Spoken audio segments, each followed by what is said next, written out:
प्रिय छात्रों, हिंदी के इस शिक्षण सत्र में आपका हार्दिक स्वागत है। आज हम हिंदी काव्य साहित्य का इतिहास के अंतर्गत इस द्वितीय भाग में आदिकाल के विषय में अध्ययन करेंगे। आदिकाल कक्षा 9 से 12 तक के पाठ्यक्रम में सम्मिलित है। प्रायः परीक्षाओं में आदिकाल की समय सीमा, उसका नामकरण, इसकी प्रमुख विशेषताएं, इस काल के प्रमुख कवि और उनकी रचनाएं तथा आदिकालीन साहित्यिक वर्गों से संबंधित प्रश्न पूछे जाते हैं। तो आइए प्रश्नोत्तर की शुरुआत करें। पहला प्रश्न, आदिकाल को हिंदी साहित्य का वीरगाथा काल क्यों कहा जाता है? उत्तर, आदिकाल में देश अनेक छोटे छोटे राज्यों में बटा हुआ था।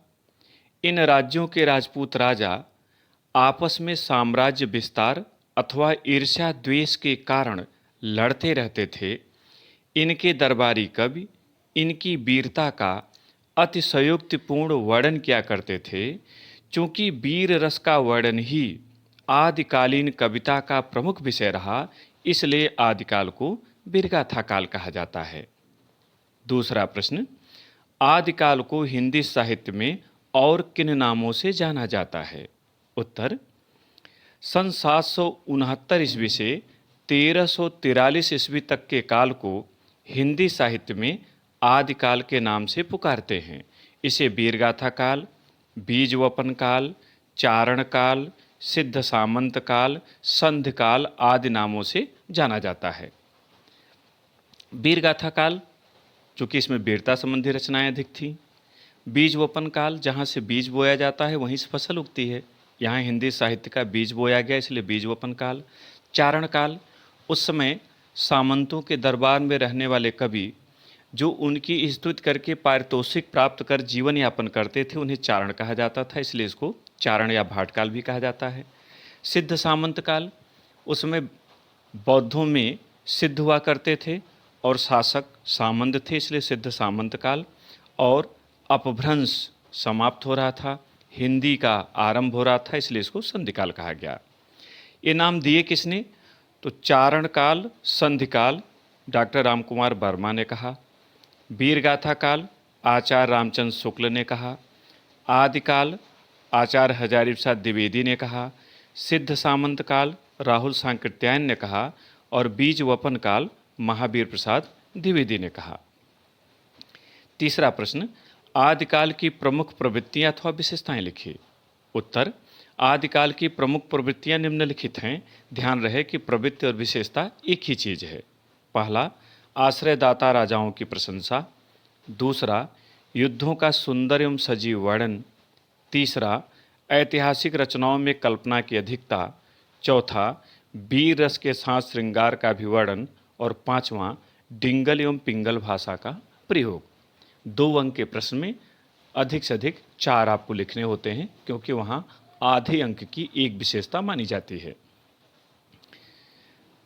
प्रश्न संख्या 4, डिंगल और पिंगल से आप क्या समझते हैं?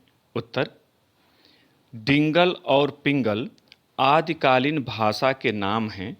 अपभ्रंश मिश्रित राजस्थानी को डिंगल भाषा कहते हैं। यह सुनने में कठोर प्रतीत होती है। इसका प्रयोग प्रायः वीर रस के काव्यों में किया गया है। अपभ्रंश मिश्रित ब्रज को पिंगल भाषा कहा जाता है। यह सुनने में मधुर प्रतीत होती है। इसका प्रयोग प्रायः श्रृंगार एवं भक्ति संबंधी काव्यों में किया गया है। 5वां प्रश्न, आदिकाल के प्रमुख कवि और उनकी प्रमुख रचनाओं का उल्लेख कीजिए। उत्तर, आदिकाल के प्रमुख कवि और उनकी रचनाएं निम्नलिखित हैं। एक तरफ आप शीर्षक बना लें कवि और दूसरी तरफ रचना। पहली रचना कवि चंद बरदाई की है। कवि की ओर चंद बरदाई, रचना पृथ्वीराज रासो। नरपति नाल, रचना का नाम बीसल देव रासो। जगनिक, रचना का नाम परमाल रासो उर्फ आल्हखंड। इसमें महोबा के 2 वीर आल्हा और उदल की कथा है, इसलिए, और ये राजा परमाल के दरबार में रहते थे, इसलिए इसको परमाल रासो या आल्हखंड कहते हैं। दलपत विजय की रचना खुमाड़ रासो। कवि नल्ल सिंह, रचना विजयपाल रासो। और कवि अब्दुल रहमान, रचना संदेश राशक। छठा प्रश्न, आदिकाल के साहित्य को कितने वर्गों में बांटा जा सकता है? उत्तर, आदिकाल के साहित्य को प्रमुख रूप से निम्नलिखित 5 वर्गों में बांटा जा सकता है। पहला, सिद्ध साहित्य। बौद्ध धर्म के वज्रयानी सन्यासियों को सिद्ध कहा जाता था। इनके द्वारा रचित साहित्य सिद्ध साहित्य कहलाता है। इनकी संख्या 84 मानी गई है। सरहपा, सबरपा, लुइपा, डुम्बिपा, कन्हपा आदि मुख्य सिद्ध हैं। सरहपा को हिंदी का प्रथम कवि माना गया है। दूसरा, जैन साहित्य।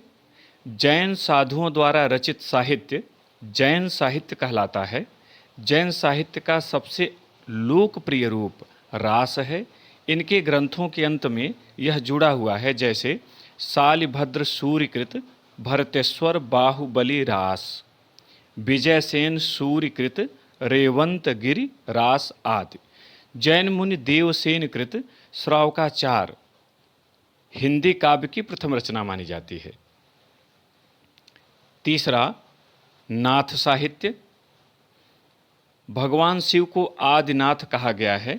इसके प्रवर्तक मत्स्येंद्र नाथ हैं। गुरु गोरखनाथ इसके वास्तविक व्यवस्थापक माने जाते हैं। इनकी रचना गोरख बानी नाम से संकलित है। चौथा, रासो साहित्य। रासों की उत्पत्ति रासक से मानी जाती है, जो एक गेय छंद है। इसमें मुख्यतः वीर गाथात्मक साहित्य मिलता है, किंतु कुछ प्रेम परक ग्रंथ भी उपलब्ध हैं, जैसे पृथ्वीराज रासो, परमाल रासो आदि। पांचवा, लौकिक साहित्य। आदिकाल में कुछ ऐसे ग्रंथ मिले हैं जो उपर्युक्त प्रवृत्तियों से भिन्न हैं। इन्हें लौकिक साहित्य के अंतर्गत गिना जाता है, जैसे कल्लोल कविकृत ढोला मारूरा दूहा कहानी है, अमीर खुसरो की पहेलियां आदि। प्रश्न संख्या 7, खड़ी बोली का प्रथम कवि किसे माना जाता है? उत्तर, खड़ी बोली का प्रथम कवि अमीर खुसरो को माना जाता है। ध्यान रहे, हिंदी का प्रथम कवि सरहपा को माना जाता है, जबकि खड़ी बोली का प्रथम कवि अमीर खुसरो को माना जाता है। प्रश्न संख्या 8 और अंतिम प्रश्न, हिंदी काव्य में नख सिख वर्णन की श्रृंगार परंपरा का आरंभ किस ग्रंथ से माना गया है? उत्तर, कवि रोडाकृत राउल बेल, जो कि एक चंपू काव्य है, गद्य पद्य मिश्रित रचना को चंपू काव्य कहते हैं, से हिंदी काव्य में नख सिख वर्णन की श्रृंगार परंपरा का आरंभ माना गया है। प्रिय छात्रों, कक्षा 9 से 12 के पाठ्यक्रम में आदिकाल से लगभग इसी तरह के प्रश्न पूछे जाते हैं। आप इन्हें अपनी अभ्यास पुस्तिका में नोट करें और अभ्यास करें, जिससे आपको ये स्मरण हो जाए। बहुत बहुत धन्यवाद।